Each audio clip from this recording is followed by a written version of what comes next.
Vamos lá, nós vamos conseguir fazer a primeira parte só de obrigações. Aí a segunda a gente vai empurrando com esse atraso. Aí lá no final eu faço uma aula a mais, tá?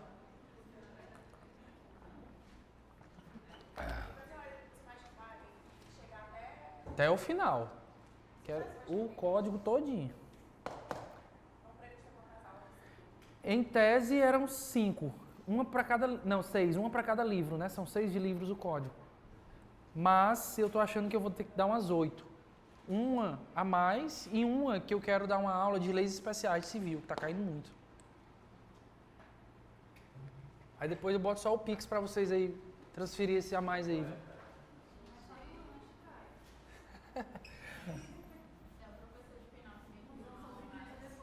Hã?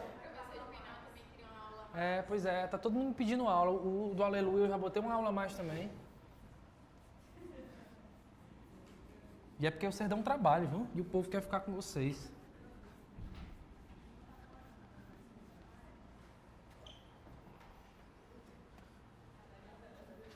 Ó, vamos lá, obrigações. Eu vou fazer só um overviewzão grande. E os pontos específicos a gente vai ver nas aulas subsequentes.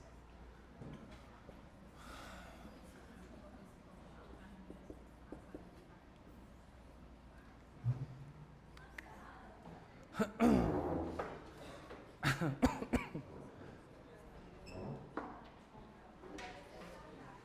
eu botar bem aqui. Vocês abram um código aí para vocês me ajudarem, tá? Que eu não tá muito longe aquilo ali.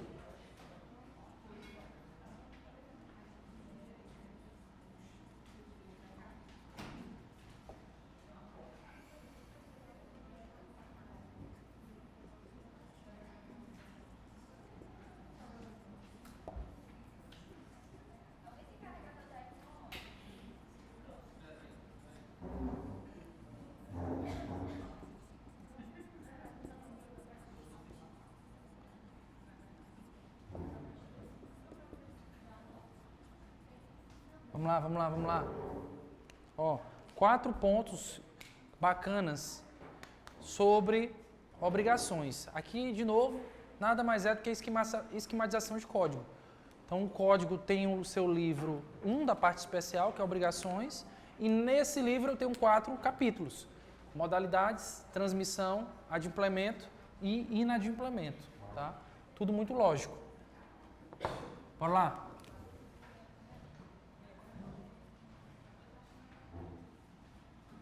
Modalidades.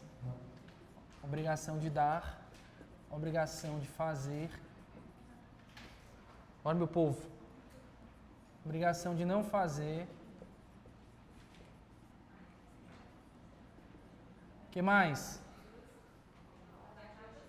Como? Alternativas. Aí eu venho com divisíveis. Divisíveis, indivisíveis e solidárias.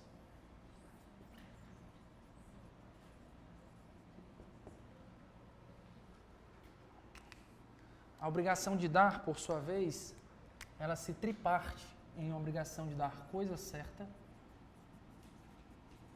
obrigação de dar coisa incerta e obrigação de restituir.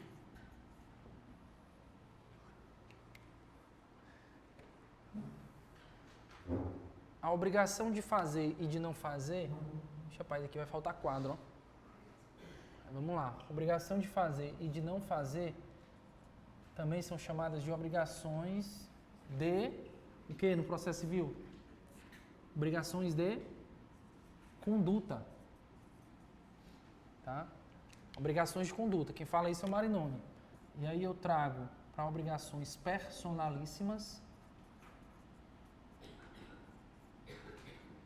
e obrigações comuns.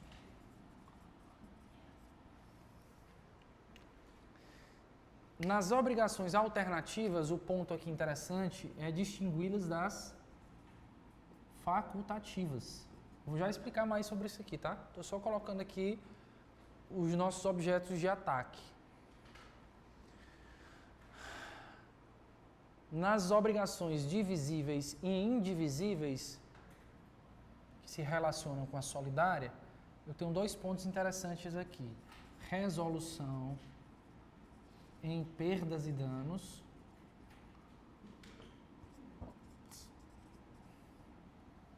No caso das indivisíveis.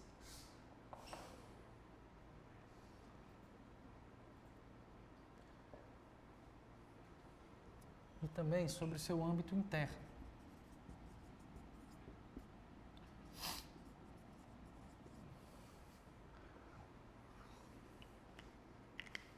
Na transmissão das obrigações, eu tenho que saber o quê?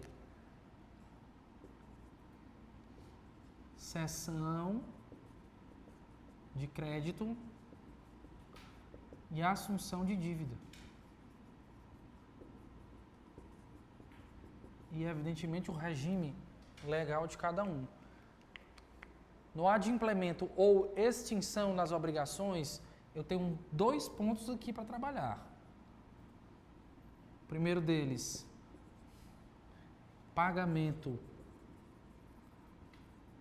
direto e pagamento... Mas eu estou escrevendo ruim pra porra hoje, viu? Pagamento indireto.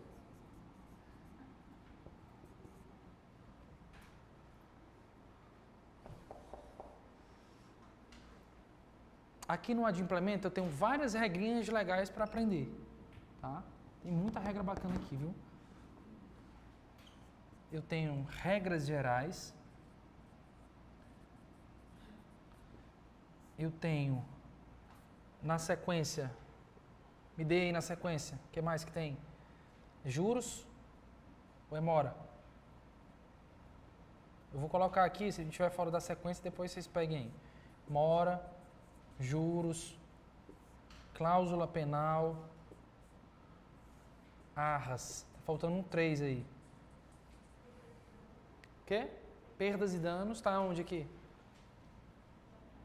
Tá entre o quê? Só para eu colocar na ordem. Ela tá logo depois de nós, e antes de julho. Perdas e danos.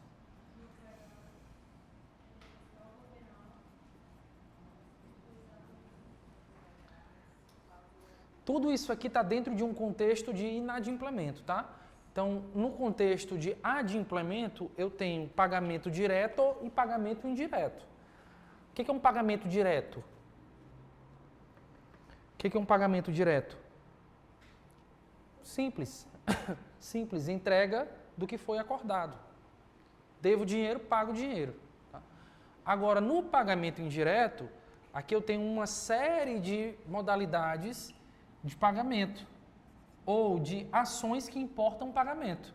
Então, eu tenho consignação em pagamento ou pagamento em consignação. Eu tenho subrogação. Eu tenho... Vai lá, me ajuda. Na ordem.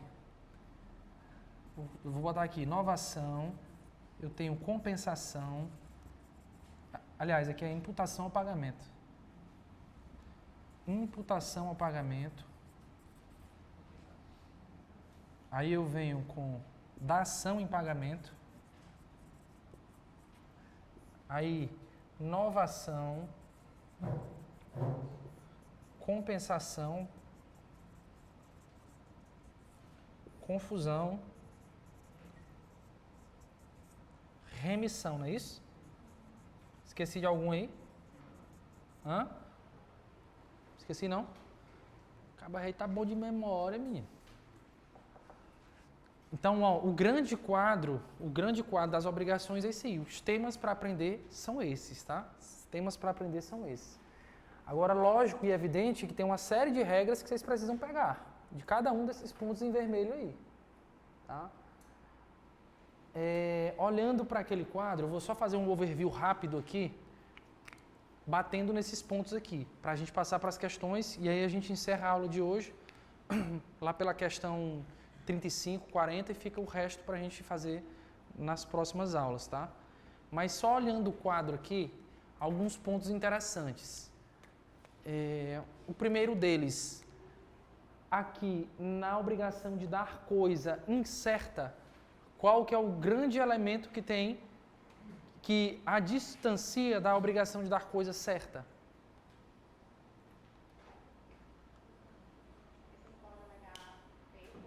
Não.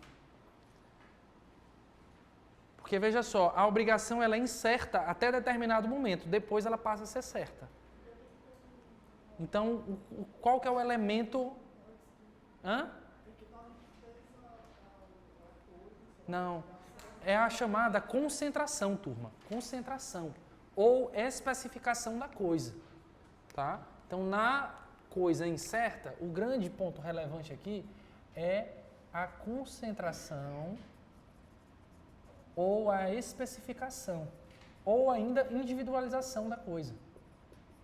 Individualização, tá? E aí é o ponto. Em regra, cabe ao devedor, tá? Então, o primeiro ponto relevante é, o que é o princípio da concentração dentro do direito obrigacional? É o poder do devedor, em regra, de especificar a coisa incerta. Tá? Uma vez que o devedor, como regra, escolhe dentre o gênero, aquela obrigação se torna certa. Tá?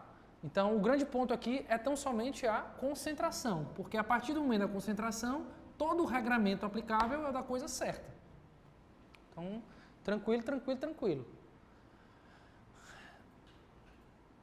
Outro ponto relevante aqui, baixando um pouquinho, vou só dizer aqui algumas regras que eu estou lembrando, e aí a gente avança depois nas questões. Obrigações de conduta, elas podem ser personalíssimas ou comuns. Se elas forem personalíssimas,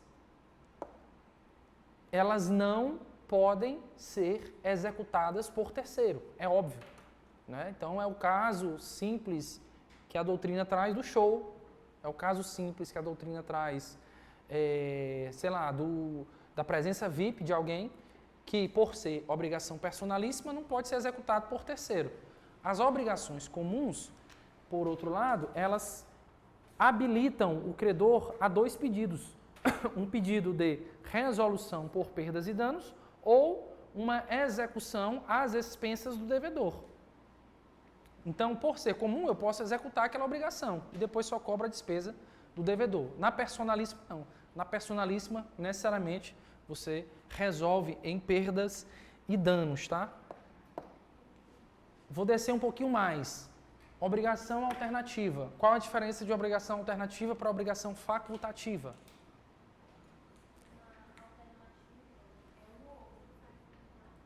Certo?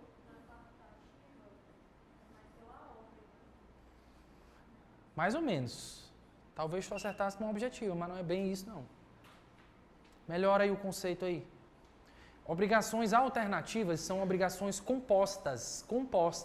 Você tem dois núcleos obrigacionais e é dado ao credor exigir qualquer deles ou ao devedor cumprir qualquer deles. Você tem dois núcleos.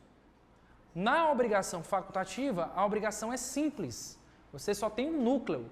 O que há, na verdade, é, no momento do pagamento, em caso de insatisfação, ou melhor dizendo, de inexecução da obrigação principal, é dado uma possibilidade facultativa subsidiária em relação à principal. Tá? Então, na obrigação facultativa, o núcleo é único, a obrigação é simples, não é obrigação composta. É simples e, no momento da execução da obrigação, caso a principal não seja executado, é dado ao devedor cumprir de outra forma. Deixa eu ver quem mais aqui. Obrigação facultativa? Cara, assim, o exemplo é convencional, do tipo assim, sei lá, tu tem que me entregar o livro. Pronto, exemplo bom que eu lembrei aqui agora. Obrigação de restituição do livro na biblioteca. Tá? Quando tu pega o livro, tu gerou uma obrigação principal de restituir. Tá? Tu pode simplesmente dizer assim, ou eu restituo ou eu pago o valor do livro. Tu pode dizer isso para a biblioteca? Não. A tua obrigação é de restituir, é principal. Mas, se você não puder restituir o livro, por alguma razão, queimou, alguém roubou, aí você paga uma quantia lá a título subsidiário e facultativo. Para quê? Para tu não ficar devendo. Então, veja só, a tua obrigação aqui não é alternativa. Você não pode pegar um livro da biblioteca como se compra e venda fosse. Você tem a obrigação de restituir. Não restituiu por alguma razão, aí você paga. Tá? Mas a obrigação é simples. Restituir, não há dois núcleos. Tá? E esse exemplo me veio agora e pareceu perfeito, viu? Que mais? Obrigações divisíveis, indivisíveis e solidárias. Né? Primeiro, qual que é a distinção? Qual que é a distinção entre obrigação indivisível e solidária? Básico, isso aqui, básico, só um overview de novo.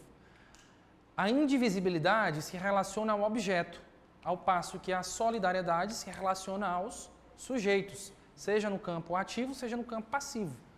Então, indivisibilidade, objeto, solidariedade, sujeitos, tá? Outra distinção relevante, uma vez a obrigação indivisível tornando-se divisível, ou melhor dizendo, ela se resolvendo em perdas e danos. Né? Eu tenho uma obrigação indivisível que se converteu em perdas e danos. A indivisibilidade permanece ou não? Vou sentar, que meu tendão aqui já está inflamado. Ai. Perde a indivisibilidade. Está aqui no artigo o quê? 263. Perde a qualidade indivisível ou a obrigação que se resolver em perdas e danos. A solidariedade, uma obrigação solidária que se resolve em perdas e danos. Perde a solidariedade ou se mantém?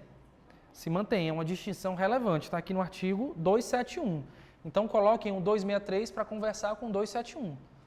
O 271 fala, convertendo-se a prestação em perdas e danos, subsiste para todos os efeitos a solidariedade.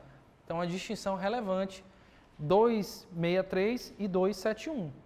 Tá?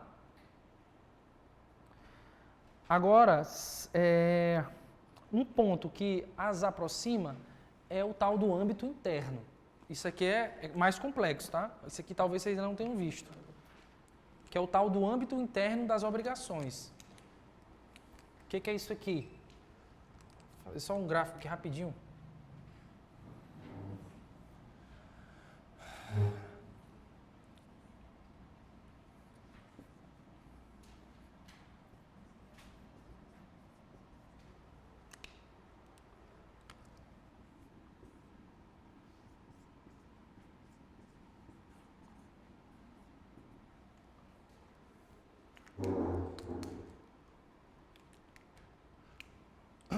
Ó, presta atenção nisso aqui.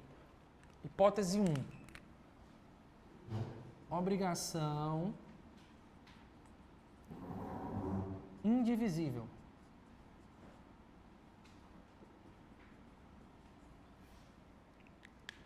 Preste atenção nisso aqui, ó. Isso aqui é âmbito interno. Âmbito interno da obrigação, tá? Obrigação indivisível. 4 devedores têm que entregar um boi, tá? Para o credor.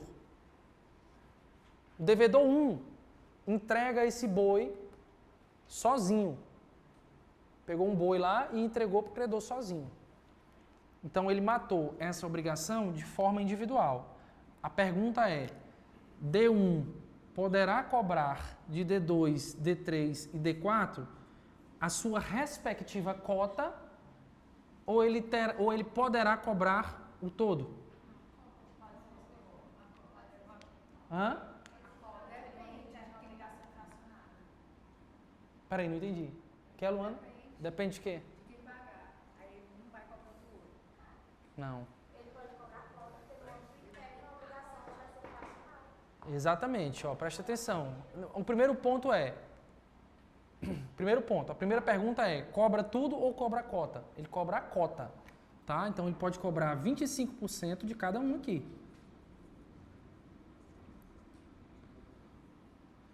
Tá? 25% de cada um. Esses três, eles se tornam devedores solidários de D1 ou não? Ou seja, D1, será que D1 pode cobrar 75% de D2?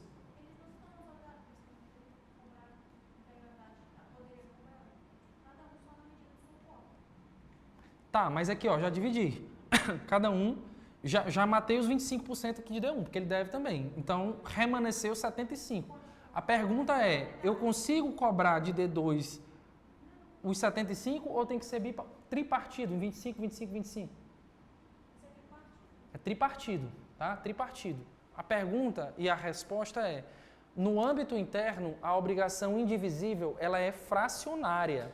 Não há solidariedade no âmbito interno de uma obrigação indivisível, tá? O ponto é esse. Se eu pago 100 e tenho ao meu lado mais 3 devedores, eu vou poder cobrar 25 de cada um, porque eu sou devedor de 25.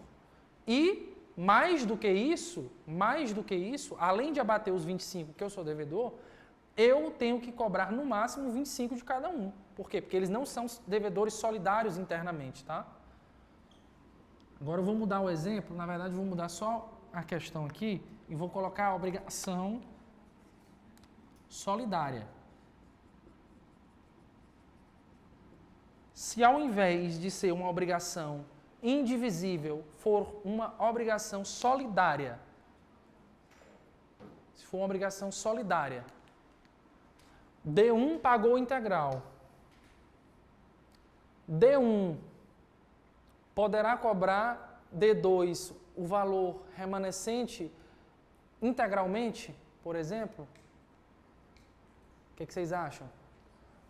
Há solidariedade entre D2, D3, D4? Ou essa solidariedade com o pagamento se foi? Vocês acham que persiste? Cuidado.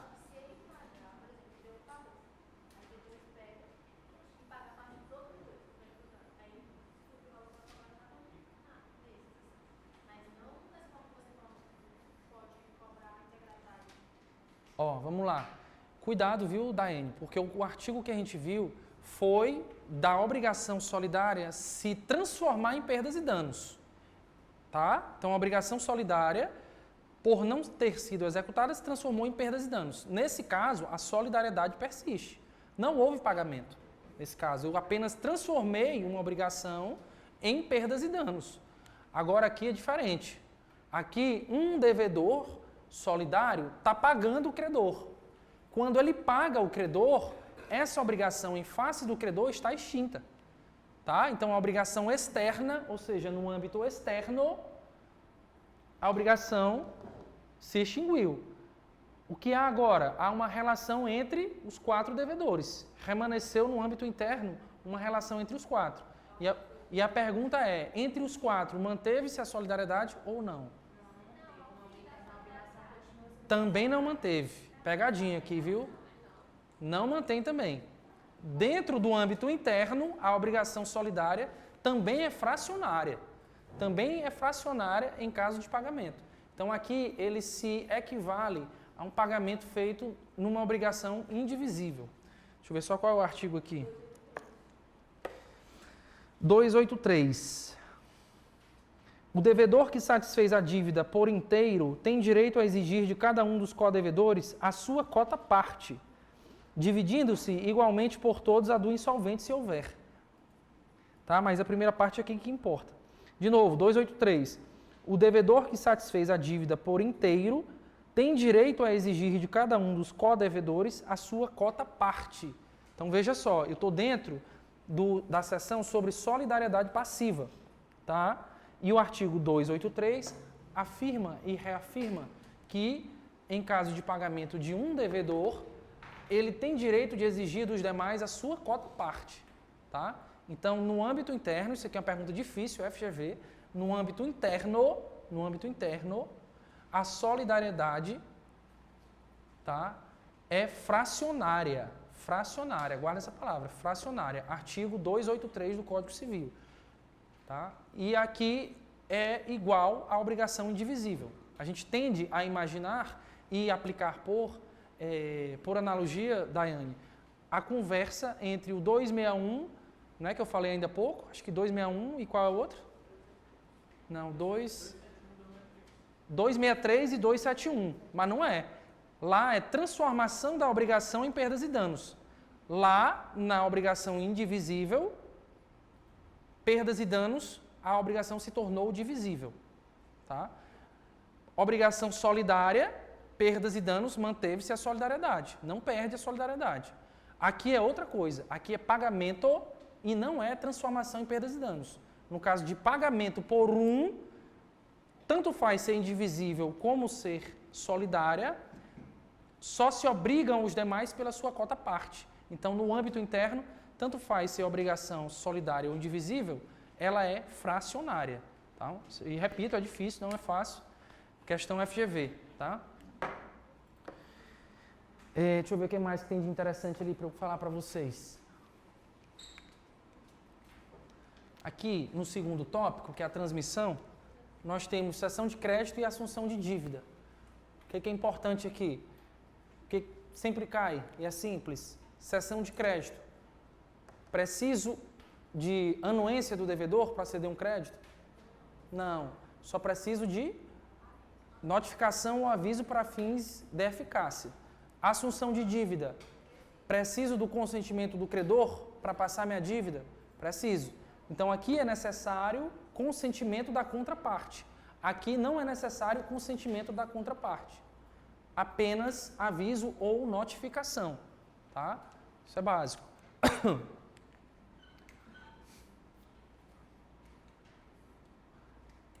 Cessão de crédito pró-solvendo e pró-soluto. O que é? O que é uma cessão de crédito pró-solvendo e pró-soluto?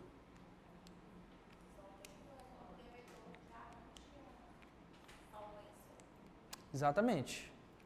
Exatamente. O devedor não, o cedente, viu, Daiane? Oi.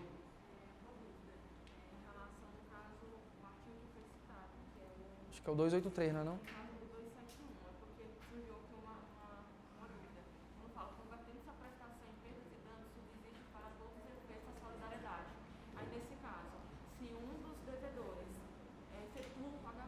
Aí não se converte em perdas e danos. É outra coisa. Aí tu sai do 271 e vai para o 283. Porque aí não é conversão em perdas e danos, aí é um pagamento. Compreendeu? Porque o artigo que tu está lendo, 271, ele fala em conversão em perdas e danos. Ninguém pagou. A obrigação se resolveu porque ninguém pagou. Tá? Ninguém pagou, ela se transformou em perdas e danos. Transformou em perdas e danos, a solidariedade subsiste. 271. Mas aí não é transformação em perdas e danos, aí é pagamento. Aí eu saio do 271 e vou para o 283. Se houver pagamento de algum, não é perdas e danos. Se algum dos devedores pagou, então evidentemente não há perdas e danos. Há um pagamento. E aí eu saio do 271 para o 283 apenas para avaliar como que esse pagamento ele vai ser quebrado para todos os devedores. E aí eu vou para o 283 e ele fala que é por cota. Tá?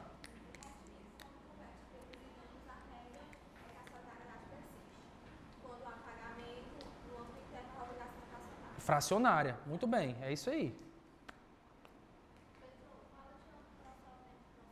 A distinção entre pró-solvendo e pró-soluto. Qual é a distinção? Me diz aí tu. Não, eu nem falei. Pró-solvendo, vamos lá, pró-solvendo. Vamos lá, primeiro, queria evitar o quadro, porque senão a gente sai muito tarde, mas vai ser o jeito. Vamos lá.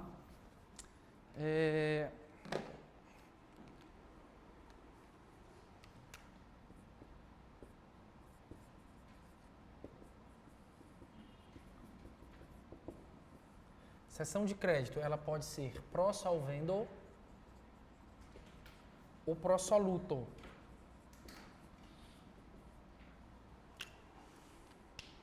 Na pró-solvendo, o cedente, ou seja, aquele que está cedendo, está saindo da obrigação, eu estou passando meu crédito para alguém, ele garante. Ele garante a existência e garante também a solvência. Tem só um detalhe aqui que eu vou explicar. Na pró-soluto, ele garante apenas a existência. Qual é a regra adotada pelo código? Pró-solvendo ou pró-soluto? Pró o quê? Pró-soluto.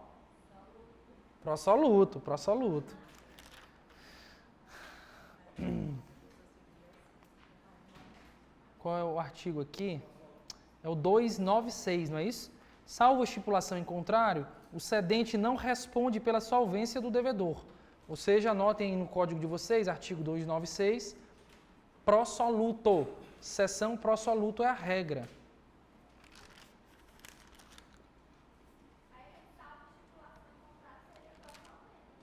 Sim, mas aí eu saio da lei e vou para a convenção, para o contrato, para a exceção.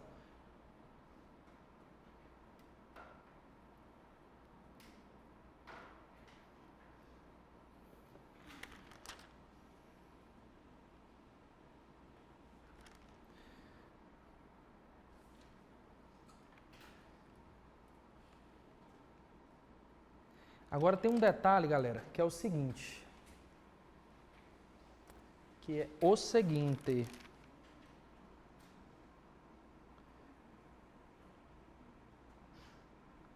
É o 295. É o 295 e 296, na verdade, que fala do pró-soluto, tá?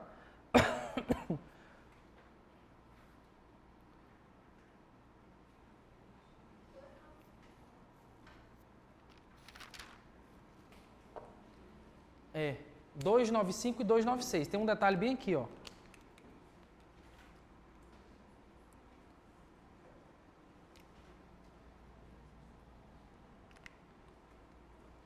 Imaginem a seguinte situação.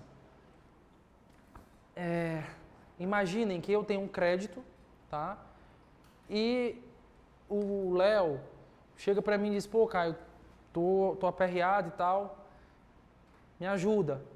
Aí eu faço, beleza, Léo, eu vou te ceder um crédito. Cedi o crédito para o Léo a título gratuito, tá? A título gratuito. O Léo, quando vai atrás do crédito para receber o dinheiro, o devedor diz assim, não, esse crédito aqui não existe mais. Isso acabou já há muito tempo. Pergunta, eu respondo pela existência desse crédito? Por que eu não respondo? Exatamente. Nas sessões gratuitas, como é o exemplo que eu trouxe, o cedente só responde se tiver de má fé, que também é muito lógico. Se eu estou cedendo, dando crédito para o cara, se esse crédito eventualmente se esvaiu com o tempo, está prescrito, por exemplo, é lógico que eu não vou ser responsabilizado se eu tiver de boa fé. Agora, se eu, pô, Léo, eu de má fé aqui, invento aqui um crédito para o Léo, aí passo para ele de má fé, aí não, aí eu respondo pela existência do crédito se eu tiver procedido de má fé. Então, vamos lá. Aqui na seção pró-soluto, eu garanto apenas a existência. Mas eu garanto apenas a existência tratando-se de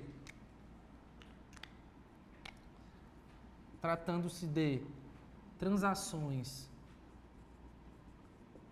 onerosas ou transações gratuitas em que o cedente está de má fé.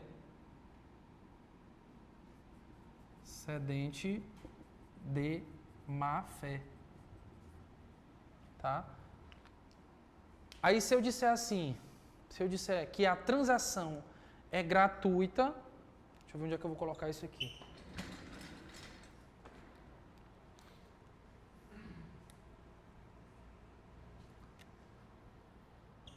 Se a transação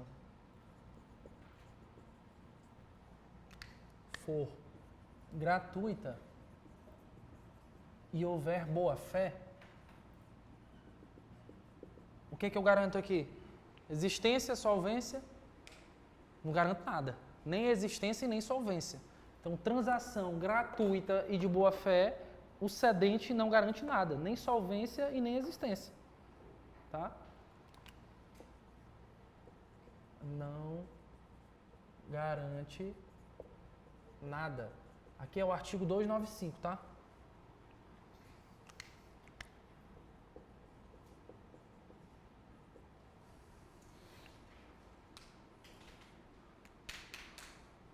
Beleza? Isso aqui é importante.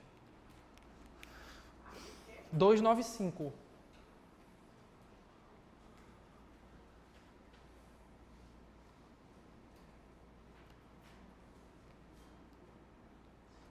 Rapaz, aqui no pagamento direto, vou só passar só isso aqui pra gente ir embora. O celularzão já tá vibrando aqui, ó. Pagamento direto. Sextou ou mininou, das duas uma. Pagamento direto, vamos lá. Rapaz, onde é que eu vou colocar isso? Eu vou apagar esses de indireto, porque não vai dar para falar disso aqui hoje. Eu vou falar só sobre o pagamento direto, rapidinho.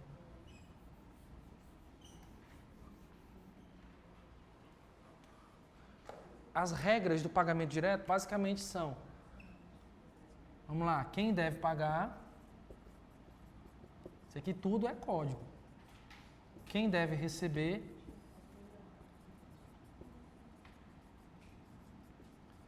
Quem deve pagar, quem deve receber?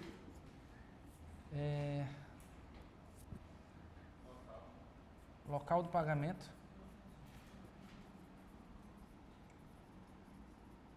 Tem um tempo do pagamento, mas é o último. Tem um antes aqui, não tem não?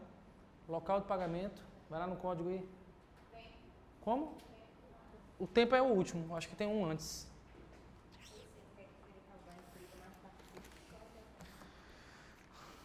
Ah, é o objeto. O objeto do pagamento. Lugar e tempo. Objeto do pagamento. Objeto. Aí eu venho com lugar e tempo.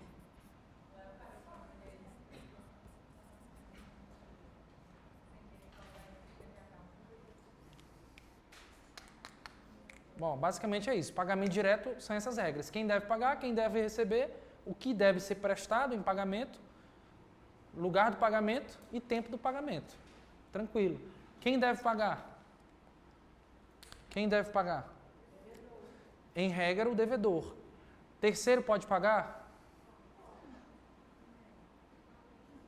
Esse terceiro, ele tem que ser interessado ou um terceiro não interessado pode pagar? Hã? Não, a pergunta é simples. Terceiro não interessado pode pagar?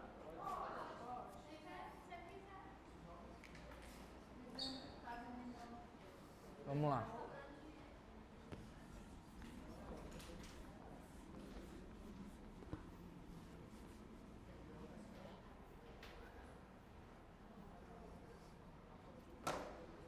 Então, ó, quem deve pagar? Regra. Devedor ou terceiro.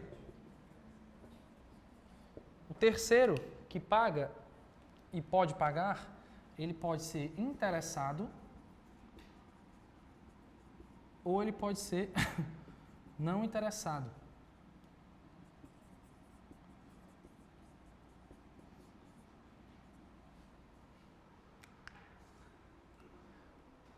O terceiro não interessado, ele pode pagar em nome e a conta do devedor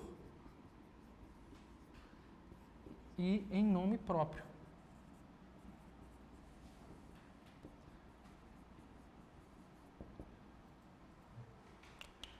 Se o terceiro interessado paga, eu estou aqui, o que gera para ele? Terceiro interessado paga. O que gera para ele? Exemplo de terceiro interessado. Pai, seguradora. Tu bate teu carro, a seguradora vai lá e paga. O prejuízo. Por aí. Subrogação. Subrogação, tá? Então, o terceiro interessado que paga, ele tem direito de subrogação. O terceiro não interessado, ele pode pagar em nome do devedor e em nome próprio. Se ele paga em nome do devedor, o que gera aqui para ele? Se ele paga em nome do devedor?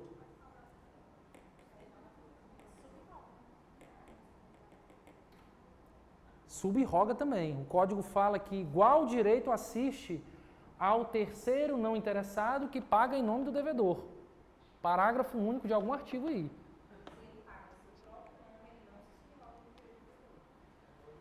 Então aqui, ó, em nome do devedor, ele também se subroga, igual direito. O código fala exatamente isso. Igual direito do terceiro interessado.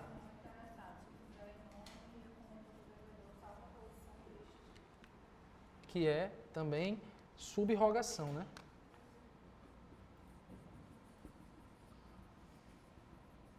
Agora, se o terceiro não interessado paga em seu nome próprio, aí qual que é o direito que gera aqui? Ele não se subroga, mas gera um direito. Qual? Regresso não. Reembolso. Reembolso. Direito de reembolso.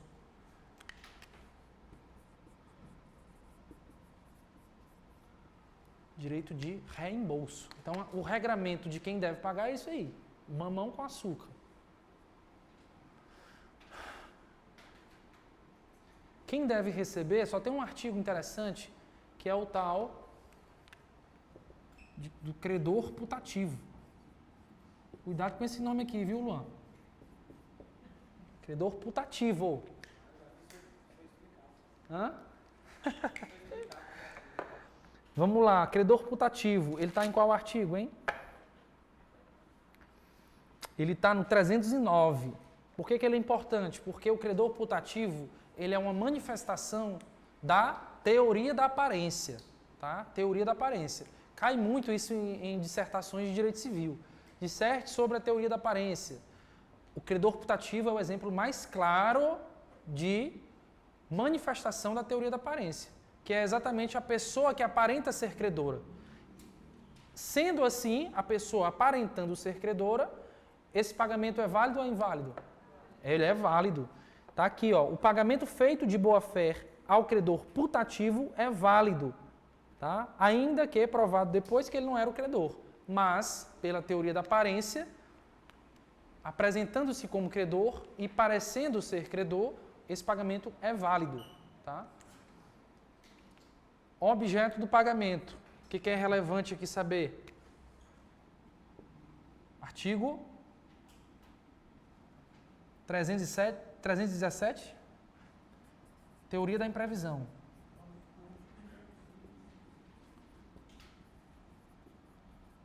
Deixa eu ver se é o 317.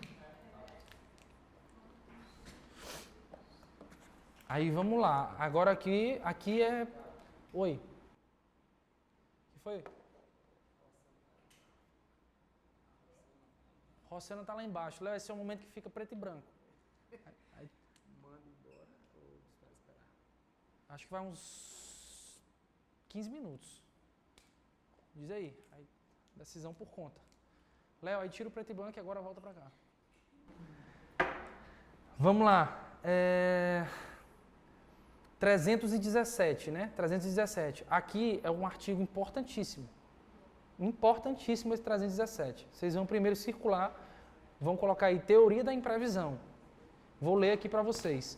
Quando, por motivos imprevisíveis, sobrevier desproporção manifesta entre o valor da prestação devida e o momento de sua execução, poderá o juiz corrigi-lo a pedido da parte, de modo que assegure, quanto possível, o valor real da prestação. O que é importante aqui? Vamos lá. O código ele fala primeiro em motivos imprevisíveis, tá? Motivos imprevisíveis. A doutrina fala que o código falou menos do que deveria. Porque por motivos imprevisíveis deve-se entender também motivos previsíveis, mas de consequências imprevisíveis, tá?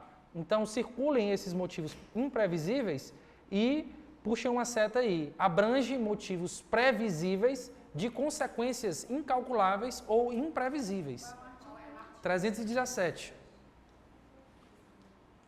No direito administrativo, vocês já sabem, e é expresso lá na lei de licitações, essa questão de motivo imprevisível ou previsível, mas de efeitos incalculáveis, tá? Aqui no Código Civil, só há previsão de motivos imprevisíveis, mas a doutrina elastece esse conceito.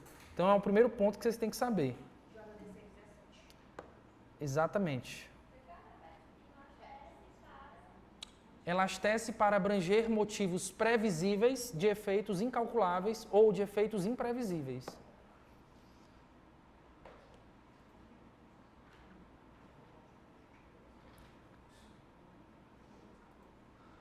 Outro ponto relevante aqui é o seguinte: eu estou no Código Civil, teoria da imprevisão, tá?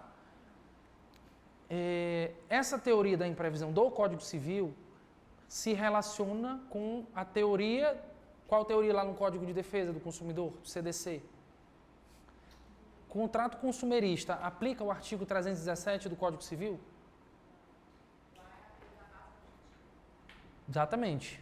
Nas relações consumeristas não se aplica o 317 do Código Civil, se aplica a teoria do rompimento da base objetiva do negócio jurídico. Então, ao passo que nos contratos cíveis ordinários se aplica a teoria da imprevisão, artigo 317, no Código de Defesa do Consumidor se aplica a teoria do rompimento da base objetiva do negócio jurídico. Qual que é a diferença? A diferença é que a revisão contratual no direito do consumidor é menos exigente, tá? É menos exigente. No direito do consumidor, basta uma desproporção entre as prestações para que deem ensejo à revisão, tá? No Código Civil ou nas relações cíveis ordinárias, além da desproporção, eu preciso de uma causa qualificada, qual seja motivos imprevisíveis ou previsíveis de efeitos incalculáveis, tá? Então, no Código Civil, eu preciso de uma causa específica. No Código de Defesa do Consumidor, eu só preciso do resultado, que é a desproporção. Vocês pegaram aqui? Código Civil, causa e consequência. Código de Defesa do Consumidor, eu só preciso provar a consequência. Não preciso provar a causa dessa desproporção, tá? Teoria do rompimento da base objetiva do negócio jurídico. Ou imprevisíveis, de efeitos. Coloco os dois porque eu acho que tem uma OJ, um enunciado que fala em efeitos imprevisíveis, tá? E o terceiro ponto sobre esse artigo 317, para a gente fechar, é o seguinte. Eita, o dono desse tablet aí ou é rico ou tem muita coragem, viu? É o seguinte. Artigo 317. Eu estou falando com vocês de teoria da imprevisão. Ou seja, eu estou falando de motivos imprevisíveis. Tá? Eu pergunto para vocês. Nos contratos aleatórios, é possível aplicar a teoria da imprevisão? A primeira pergunta é: o que são contratos aleatórios? O que são contratos aleatórios? Hein, minha querida Luana?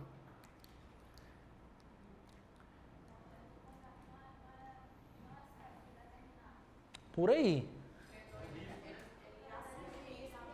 Exatamente. Você tem duas espécies de contratos. Isso aqui a gente vai ver melhor quando a gente for ver contratos, mas já adiantando, você tem duas espécies. Contratos comutativos e contratos aleatórios. Contratos comutativos, as partes de antemão já sabem do risco que podem se submeter ou aderir, tá? Comutativo, o risco é presumido, ou melhor dizendo, o risco ele já é sabido, tá? Conhecido. Nos contratos aleatórios, há um risco que torna as prestações imprevisíveis. Tá? Contratos aleatórios, as prestações se tornam imprevisíveis. Exemplo clássico de contrato aleatório, contrato de safra, colheita de safra. Você contrata safra, pode acontecer ou não pode. Mas no momento do contrato, eu já me obriguei a pagar. Se a safra acontecer ou não, problema meu, eu assumi o risco. Outro contrato de risco ou aleatório, contrato de seguro, tá? Contrato de seguro. Eu contratei lá de partida. Se no dia seguinte, sei lá, eu bato meu carro, ainda que eu tenha pagado lá uma prestaçãozinha do seguro de R$100, se o meu prejuízo deu PT, R$70 mil, por exemplo, a seguradora tem que pagar.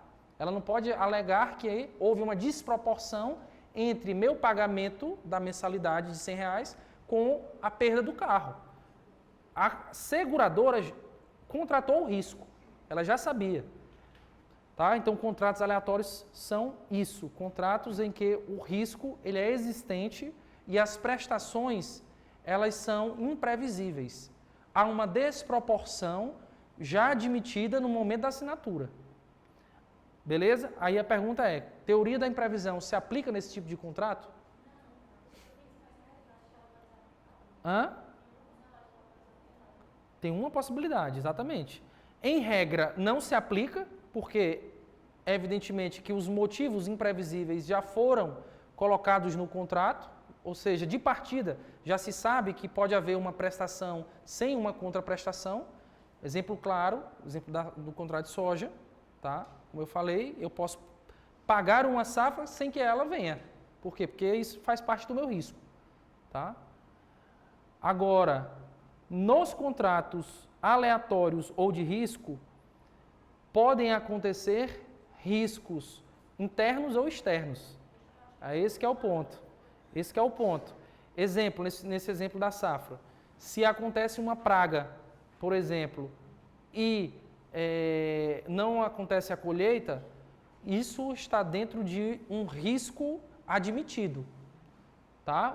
O plantador e o comprador sabem que pode acontecer uma safra. É um risco interno.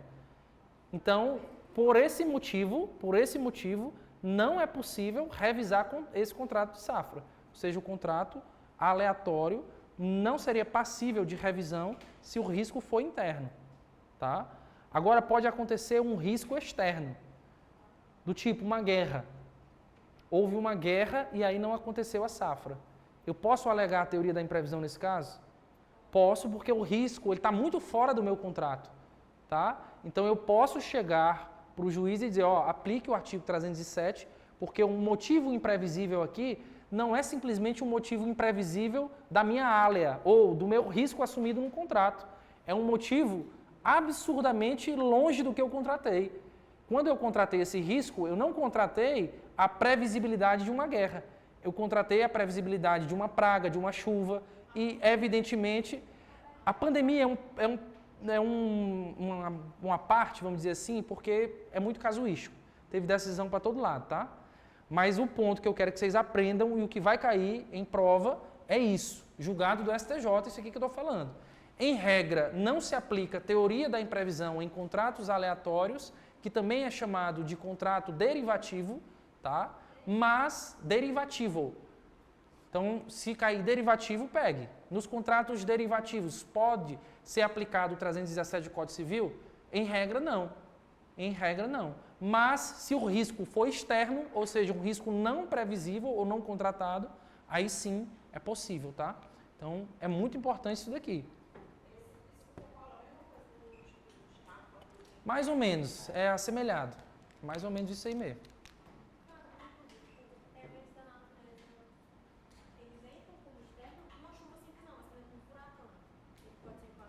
Aí é muito caso concreto, tá? Muito caso concreto. Eventos da natureza, em geral, não são acolhidos. Em regra, não. E eventos da natureza nesses contratos de safra, em geral, não servem para revisar contrato. Tá? Eventos da natureza. Mas aí, assim, a gente ia poder falar de um bocado de coisa, assim, é casuístico demais. Mas, em regra, evento da natureza não serve para revisar contrato. Tá? Contrato derivativo. Então, o ponto importante ali do objeto do pagamento é o artigo 317. Rapidinho para a gente encerrar. Lugar do pagamento. Nós temos dois tipos. Dívidas quesíveis ou portáveis.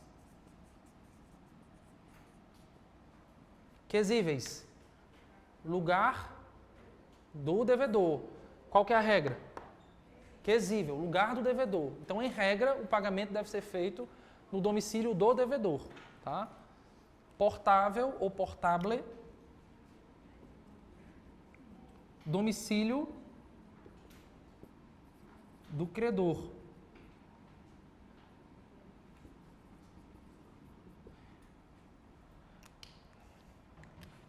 Aqui é a regra, aqui é a exceção.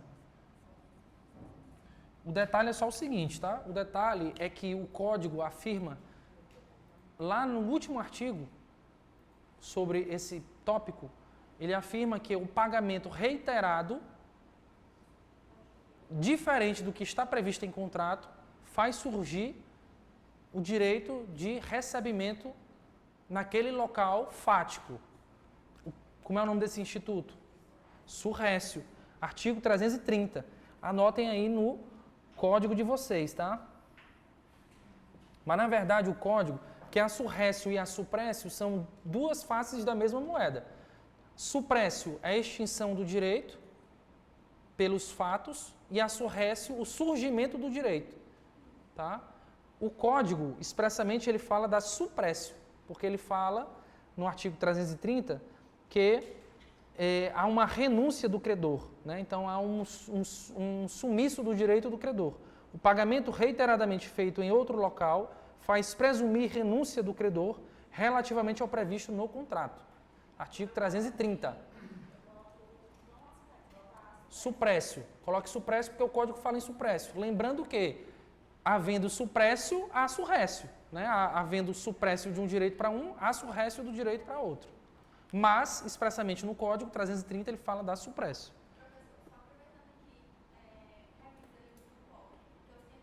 Tucoc. Nós vamos ter uma aula lá na Teoria Geral dos Contratos que eu vou bater muito nisso. Tá? Tucoc, venire e contrafactum próprio. Tá? Então, vamos deixar para a próxima aula, que é a parte de Teoria Geral dos Contratos. Beleza? Então, ali é lugar de pagamento. E tempo do pagamento, só tem uma coisa relevante aqui para vocês saberem, que é as regras de vencimento antecipado. O vencimento ele pode ser ordinário ou ele pode ser antecipado.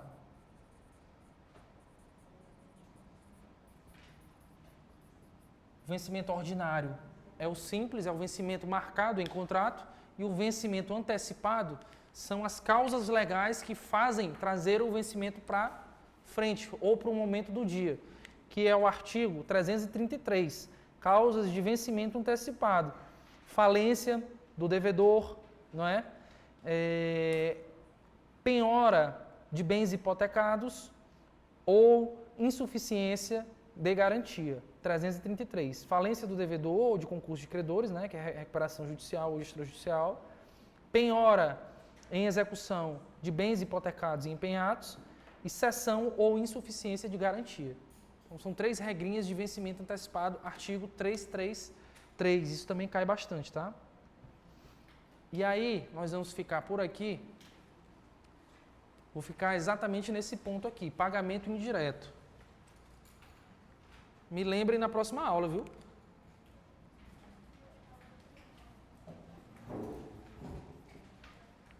Aí eu vou falar do pagamento indireto, vou falar das regras de inadimplemento e aí a gente vai para as questões. Me chamou? Hã? Gabarito? Teu gabarito tá fácil aí, tá, Stephanie? Me diz aí.